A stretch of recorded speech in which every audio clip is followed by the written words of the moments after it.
ఓం నమో హనుమతే నమః. అందరికీ నమస్కారం అండి. ఈ వీడియోలో హనుమాన్ జయంతి రోజు ఇంట్లో పూజ ఏ విధంగా నిర్వహించుకోవాలి, ఈరోజు స్వామివారికి ఎటువంటి నైవేద్యాలు సమర్పించాలి, పూజా విధానం అంతా కూడా ఈ వీడియో ద్వారా క్లియర్గా తెలుసుకుందాం. అందుకని వీడియోని ఎక్కడ కూడా స్కిప్ చేయకుండా చివరి వరకు చూడండి. మనకి ప్రతి సంవత్సరం 2 హనుమాన్ జయంతి పండుగలు అయితే వస్తాయి. ఒకటి చిన్న హనుమాన్ జయంతి, 2 పెద్ద హనుమాన్ జయంతి. ప్రతి సంవత్సరం చిన్న హనుమాన్ జయంతి పండుగను చైత్ర పౌర్ణమి రోజు జరుపుకుంటే, పెద్ద హనుమాన్ జయంతి పండుగను వైశాఖ బహుళ దశమి తిథి రోజు అయితే జరుపుకోవాలి. అంజనాదేవి కేసరి దంపతులకు హనుమంతుడు జన్మించిన రోజున చిన్న హనుమాన్ జయంతి పండుగను జరుపుకుంటే, హనుమంతుడు బాల్యంలో సూర్యుడిని పండుగ భ్రమించి సూర్యుడిని తినడానికి ప్రయత్నించినప్పుడు హనుమంతులు వారు మరణిస్తారండి. అప్పుడు హనుమంతుడు బ్రహ్మాది దేవతల సహాయంతో మళ్ళీ తిరిగి జన్మిస్తారు. కాబట్టి ఈ రోజున మనం పెద్ద హనుమత్ జయంతి పండుగగా అయితే జరుపుకుంటామండి. అయితే మనకి ఈ చిన్న హనుమత్ జయంతి పండుగను ఎక్కువగా నార్త్ ఇండియన్స్ అయితే జరుపుకుంటారండి. పెద్ద హనుమాన్ జయంతి పండుగను తెలుగు రాష్ట్రాల వారు, కేరళ, కర్ణాటక, మహారాష్ట్ర వారు జరుపుకుంటారు. కాబట్టి తెలుగు రాష్ట్రాల్లో ఉన్నవారు పెద్ద హనుమాన్ జయంతి పండుగను ఎప్పుడు జరుపుకోవాలి? 2026 సంవత్సరంలో అంటే 2026 మే 12 మంగళవారం రోజు అయితే జరుపుకోవాలండి. ఈ సంవత్సరం మనకి విశేషంగా హనుమాన్ జయంతి పండుగ మంగళవారంతో కూడుకుని వచ్చిందండి. స్వామివారికి ఎంతో ఇష్టమైన రోజు మంగళవారం కాబట్టి ఈ రోజు తప్పకుండా స్వామివారిని ఎంత భక్తి శ్రద్ధలతో నియమ నిష్టలతో పూజించండి. ఆ స్వామివారి అనుగ్రహం తప్పక లభిస్తుంది.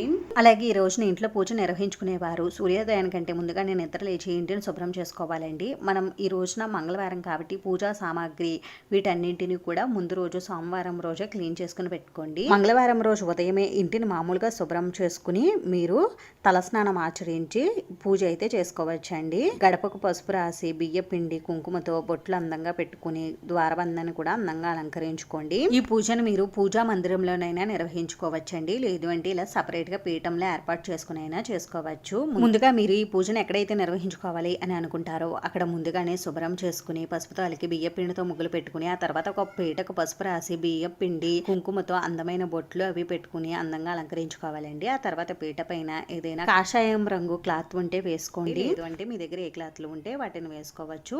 ఆ తర్వాత ఆ క్లాత్ పైన ఒక 3 గుప్పిళ్ళ వరకు బియ్యాన్ని వేసుకుని ఆ బియ్యం పైన పసుపు కుంకుమలు వేసుకుని శ్రీరామచంద్రుడి పట్టాభిషేకం ఫోటోని అలాగే హనుమంతుల వారి ఫోటోని పెట్టుకోవాలండి.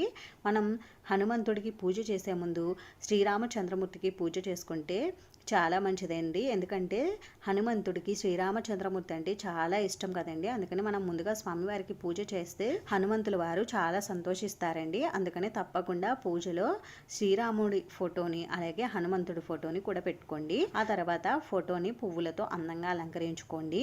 అలాగే ఈ రోజున స్వామివారికి తప్పకుండా వడమాలను కానీ అప్పాల మాలను కానీ తమలపాకుల మాలను కానీ సమర్పించాలండి. నేనైతే ఇక్కడ వడమాలను అయితే స్వామివారికి సమర్పించాను. ఆల్రెడీ ఈ వడమాలను ఎలా తయారు చేసుకోవాలి అనే విషయాన్ని నేను వీడియో అయితే చేసి ఛానల్లో పెట్టానండి. ఎవరికైనా ఇంట్రెస్ట్ ఉంటే ఛానల్లోకి వెళ్ళి చూడండి. ఆ తర్వాత మీ దగ్గర స్వామివారి విగ్రహం ఉంటే తప్పకుండా ఈ రోజున పూజలు పెట్టుకోండి. నా దగ్గర అయితే ఇటువంటి హనుమంతుల వారి విగ్రహం ఉందండి. నేనైతే పూజలు ఈ విధంగా పెట్టుకున్నాను. ఈ విగ్రహానికి అప్పాల మాలను అయితే వేసానండి. ఈ రోజున ఇన్ని మాలల్ని తప్పకుండా వెయ్యాలా అని అంటే మీకు ఏ మాల వీలు ఉంటే ఆ మాలను అయితే వెయ్యండి. ఇవేమీ చేసి వేయలేమండి అని అనుకుంటే కనీసం తమలపాకుల మాలనైనా స్వామివారికి సమర్పించండి. తమలపాకుల మాల అంటే స్వామివారికి చాలా ప్రీతి అండి. అందుకని తప్పకుండా ఈ రోజున పూజలో తమలపాకుల మాలనైనా వేసుకోండి. అలాగే ఈ రోజున పూజలో తప్పకుండా ఇలా తమలపాకుల పైన శ్రీరామ అని రాసి పూజలు అయితే పెట్టుకోవాలండి. తమలపాకుల పైన సింధూరంతో శ్రీరామ అని రాసుకుని పూజలు అయితే పెట్టుకోవాలండి. ఇలా మీరు ఎన్ని తమలపాకులనైనా పెట్టుకోవచ్చండి. 1 కానీ 3 కానీ 5 కానీ ఇలా ఎన్నైనా పెట్టుకోవచ్చు. మనం ఏ పూజ చేసినా కూడా ముందుగా గణపతికి పూజ చేస్తాం కాబట్టి గణపతిని కూడా పెట్టుకోండి. పూజలో మీ దగ్గర గణపతి విగ్రహం ఉంటే పెట్టుకోండి. లేదు అంటే పసుపుతో తయారు చేసినటువంటి గణపతి విగ్రహాన్ని పెట్టుకోండి. ఆ తర్వాత దీపారాధన కోసం అన్ని కూడా సిద్ధం చేసుకోండి. పూజకు కావాల్సినవన్నీ. రోజు ముఖ్యంగా ఆంజనేయ స్వామి వారికి పంచ దీపారాధన అయితే చేయాలండి. అంటే మనం పూజలో 5 దీపాలను పెట్టుకుని దీపారాధన చేసుకుంటే మంచిదండి. లేదు అంటే ఒక్క ప్రమిదను పెట్టుకుని అందులో 2 వత్తులని ఒక వత్తిలా చేసి ఇలా 5 వత్తులను వేసుకుని మీరు దీపారాధన అనేది చేసుకోవచ్చండి.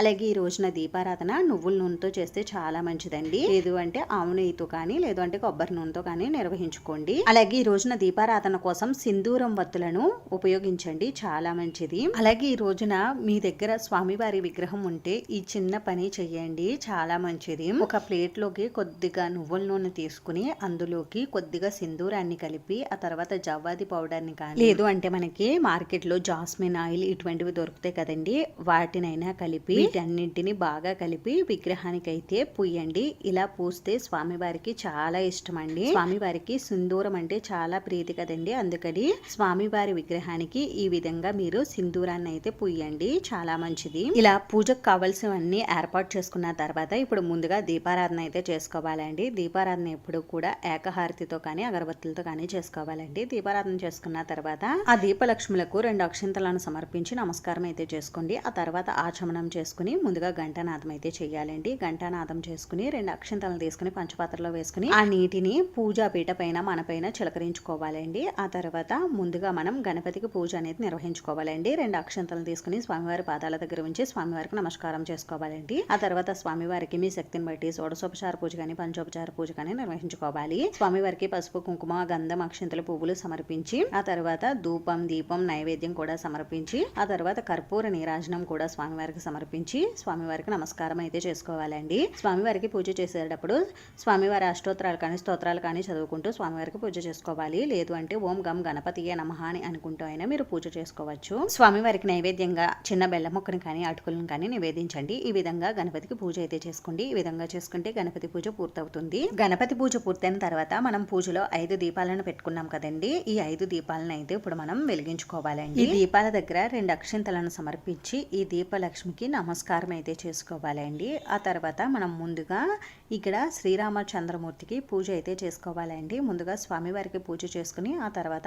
ఆంజనేయ స్వామివారికి పూజ అయితే నిర్వహించుకోవాలండి. స్వామివారి పాదాల దగ్గర 2 అక్షింతలను పుష్పాన్ని ఉంచి స్వామివారికి ఆహ్వానం అయితే పలికి నమస్కారం అయితే చేసుకోవాలండి. స్వామివారికి షోడశోపచార పూజ కానీ పంచోపచార పూజ కానీ నిర్వహించుకోవాలండి. స్వామివారికి కొద్దిగా పసుపు కుంకుమ గంధం అక్షింతలు పువ్వులు సమర్పించాలండి. అలాగే స్వామివారి అష్టోత్తరాలు స్తోత్రాలు అవన్నీ కూడా చదువుకుంటూ స్వామివారికి తులసి దళాలతోటి కానీ అక్షింతలతోటి కానీ పువ్వులతోటి కానీ పూజ అనేది నిర్వహించుకోవాలండి. ఈ విధంగా శ్రీరామచంద్రమూర్తికి పూజ అనేది నిర్వహించుకోవాలండి. స్వామివారి అష్టోత్తరాలు కానీ స్తోత్రాలు కానీ మాకు అవి ఏమీ రావండి అనుకునేవారు శ్రీరామ శ్రీరామ శ్రీరామ అని అనుకుంటూ అయినా మీరు స్వామివారికి పూజ అనేది నిర్వహించుకోండి. స్వామివారికి ఈ విధంగా పూజను నిర్వహించుకున్న తర్వాత స్వామివారికి ధూపం దీపం నైవేద్యం అయితే సమర్పించాలండి. ఆ తర్వాత స్వామివారికి కర్పూర నీరాజనం కూడా సమర్పించి స్వామివారి పాదాల దగ్గర 2 అక్షింతలను పువ్వులను సమర్పించి స్వామివారికి నమస్కారం అయితే చేసుకోండి. ఈ విధంగా చేసుకుంటే శ్రీరామచంద్రమూర్తికి పూజ అనేది పూర్తవుతుంది. ఈ విధంగా హనుమ పూజలో మనం ముందుగా శ్రీరామచంద్రమూర్తిని పూజించడం వల్ల ఆంజనేయ స్వామి చాలా సంతోషిస్తారండి.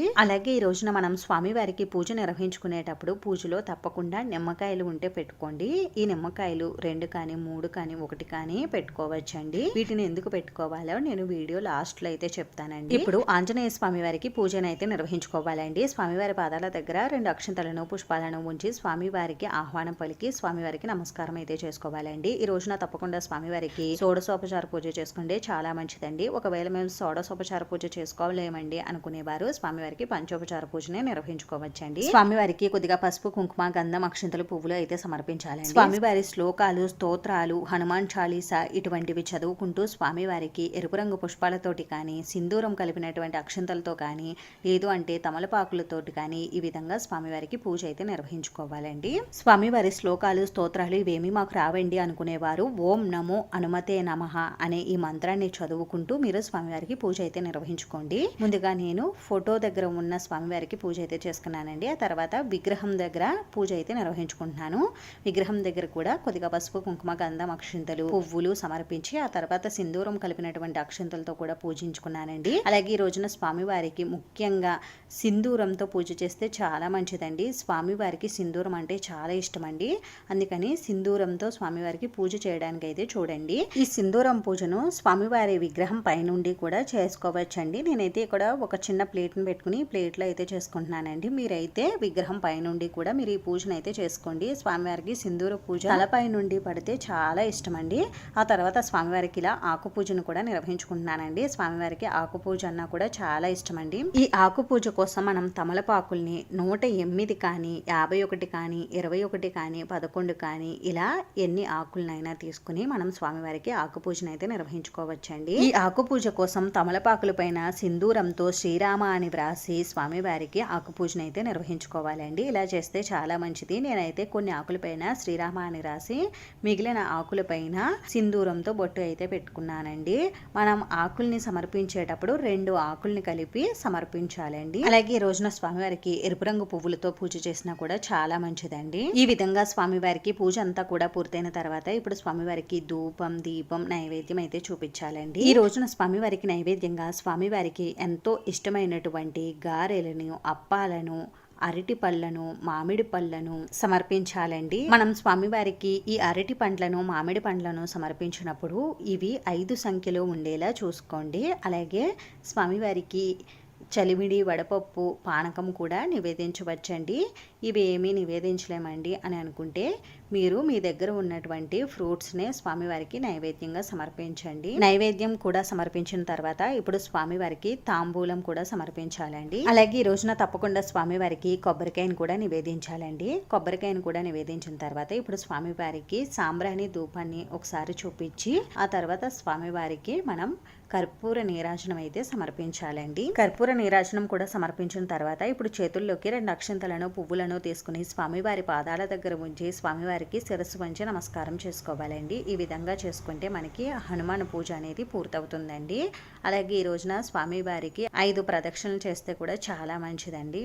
ఈ విధంగా మనం హనుమత్ జయంతి రోజునే కాకుండా స్వామివారికి మంగళవారం రోజు కానీ, శనివారం రోజు కానీ పూజనైతే నిర్వహించుకోవచ్చండి. ఇలా పూజ అంతా కూడా పూర్తయిన తర్వాత ఇప్పుడు మనం స్వామివారి విగ్రహానికి సింధూరం పూసాం కదండి. ఈ సింధూరాన్ని కొద్దిగా తీసుకుని మనం బొట్టుగా అయితే ధరించాలండి. ఈ సింధూరాన్ని మనం స్వామివారి భుజాల దగ్గర నుండి తీసుకుని బొట్టుగా ధరిస్తే చాలా మంచిదండి. అలాగే ఈ బొట్టును మనం పిల్లలకి పెడితే చాలా మంచిదండి. అలాగే మనం స్వామివారికి సింధూరంతో పూజ చేసాం కదండి. ఈ సింధూరాన్ని మనం తీసుకుని రోజు మనం బొట్టుగా ధరించిన పిల్లలకి బొట్టు పెట్టినా కూడా చాలా మంచిదండి. పిల్లలకి రాత్రుళ్ళు నిద్రలో వచ్చే చెడు కళల నుండి అలాగే రాత్రులు భయపడకుండా ఉంటారండి. ఈ విధంగా స్వామివారికి పూజ చేసుకోవడం వల్ల మన ఇంట్లో ఎటువంటి నెగిటివ్ ఎనర్జీ అనేది ఉండదండి. అలాగే మనకి ఏ కోరికను కోరుకున్నా కూడా అది అతి శీఘ్రంగా నెరవేరుతుంది. అలాగే మనకి దుష్ట శక్తుల నుండి వచ్చే భయాలు, చెడుగాలం నుండి వచ్చే భయాలు ఇవేమీ కూడా ఉండవండి. హనుమాన్ జయంతి రోజు స్వామివారికి ఈ పూజను ఉదయం కానీ లేదు అంటే సాయంత్రం కానీ నిర్వహించుకోవచ్చండి.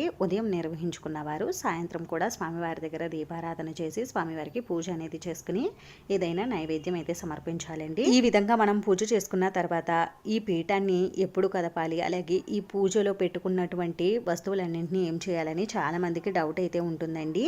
ఈ పూజ మనం మంగళవారం నిర్వహించుకుంటాం కాబట్టి బుధవారం రోజు అంటే మరుసటి రోజు పీఠాన్ని అయితే కదుపుకోవచ్చండి.